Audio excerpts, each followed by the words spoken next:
Who attends church the least? We've got some surprising data for you. And actually, Gen Z is more likely to attend church than millennials or Gen Xers. What's going on, Wes? We got to talk about this. I have no idea.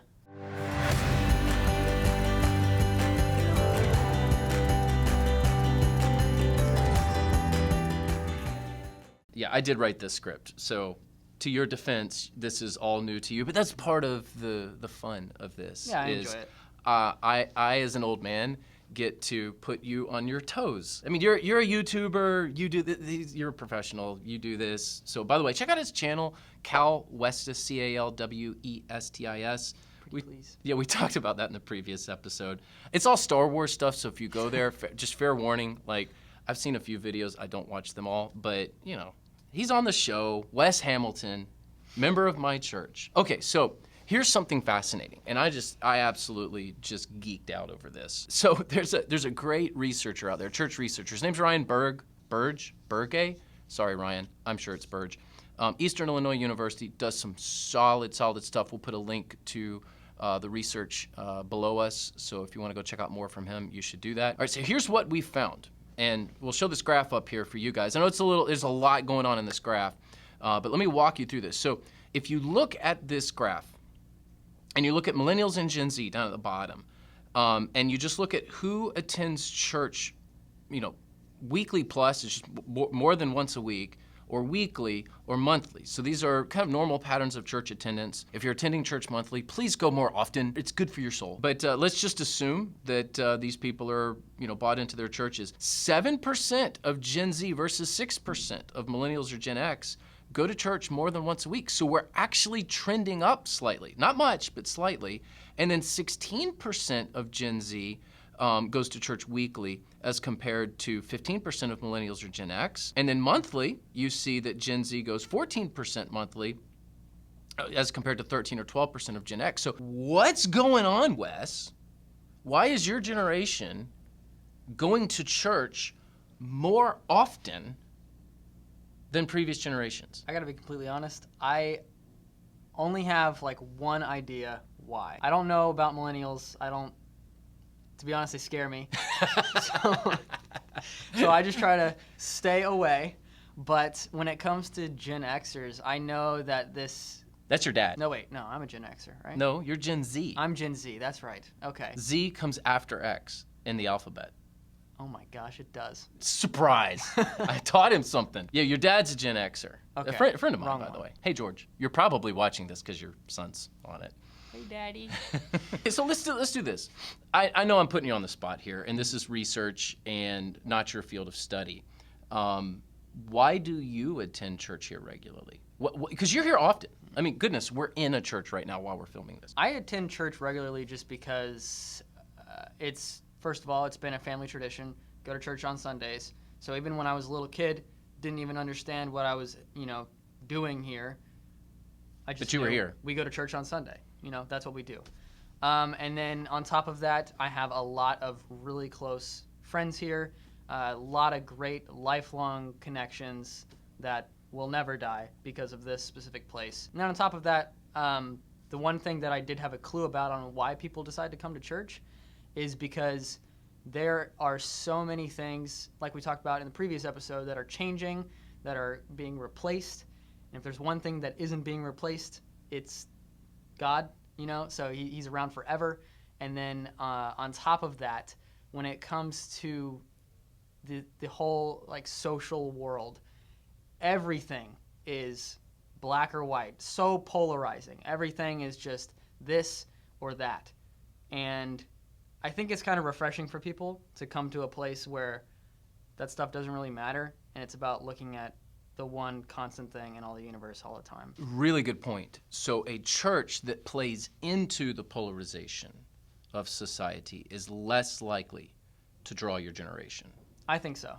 Because I think a lot of, speaking for myself, I enjoy church because it's away from all those things. So there's some principles here, just with your own personal story. There's discipline. You had a family that instilled that discipline in you. There's connection, relationships, and then there's this idea that the church is rooted, where everything around us is always changing. Your draw into the church is, well, we're here for the unchanging God.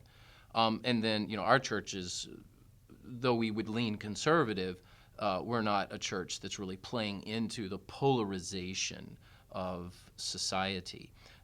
So I think those are probably some really good tips, if you're looking to draw in the next generation to think about, how do we do that? Well, it's some good stuff. But now you're 20. Yes. And you don't have to be here. No, yeah. I mean, your dad probably give you an earful if you stop going to church. He would. But you don't have to be here. So what keeps you here? Well, like I said, friends, family, all that stuff is super important. But there was, if I get personal, there was a week. Please do. There was a week where I decided, I think I was like maybe 18 or 19, taking those baby steps into adulthood.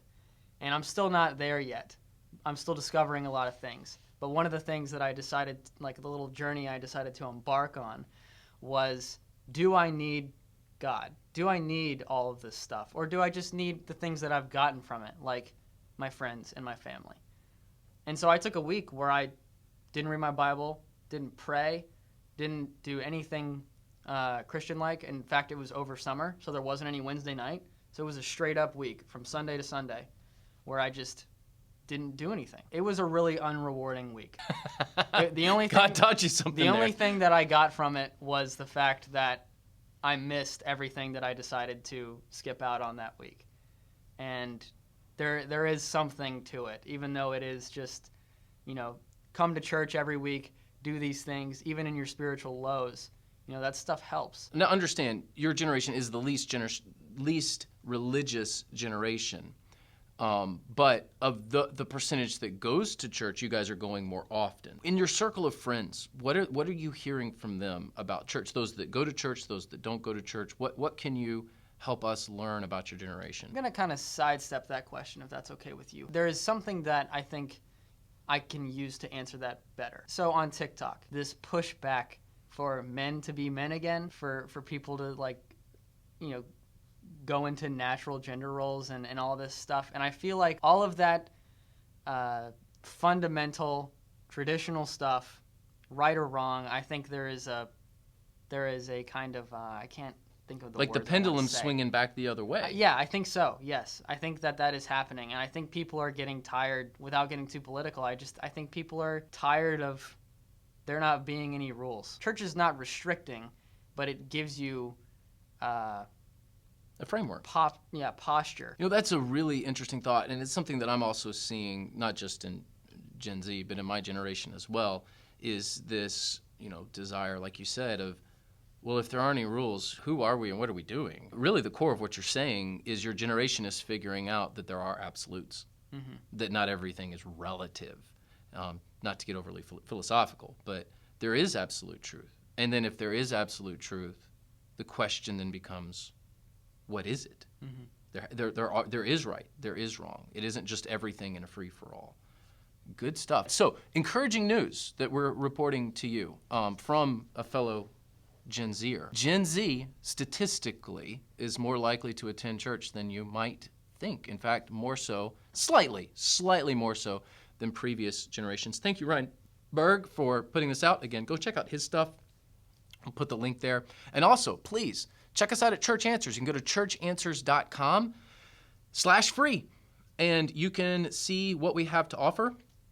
For this 30-day free trial to our silver membership, we would love to have you in this group of about 1,800 church leaders. You get into Church Answers Central with this membership, and it's where you can ask a question, interact with our experts at Church Answers. It looks like a forum and acts like a forum, but it's so much more because it's a community.